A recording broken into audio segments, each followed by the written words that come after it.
জানেন আপনি যখন মারা যাবেন মুনকার নকির আসার আগে আরেকটা ফেরেশতা কবরে আসবে যার নাম রুমন। সে আপনাকে বসাবে, বলবে লেখো উকতুব আমালাক, তোমার ৬০ বছর কি কি করেছো প্রত্যেকটা মুহূর্ত লিখে দাও। ৭০ বছর যা যা করেছো সব লিখে দাও। ৯০ বছর যা যা করেছো সব লিখে দাও। আপনি জীবনে একটা বাজারের লিস্ট লেখেন নাই, আপনি জীবনে একটা দোকানের হিসাব লেখেন নাই, আপনি ট্যালেন্ট ছাত্র ছিলেন, শুধু লিখতে বিরক্ত লাগে বলে আপনি ফার্স্ট ক্লাস পান নাই কলেজে ইউনিভার্সিটিতে।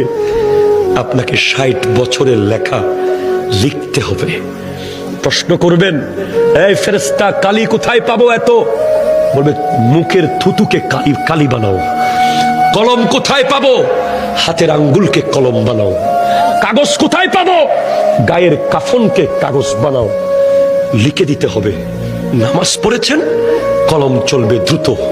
রোজা রেখেছেন, কলম স্পিডে চলবে। দান করেছেন, কলম স্পিডে চলবে। মা বাবার খিদমত করেছেন, কলম দ্রুত চলবে। সুদ খেয়েছেন, কলম চলবে না।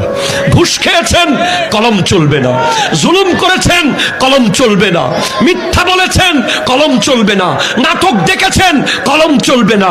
বাটপারি করেছেন, কলম চলবে না। নামাজ পড়েন নাই, কলম চলবে না।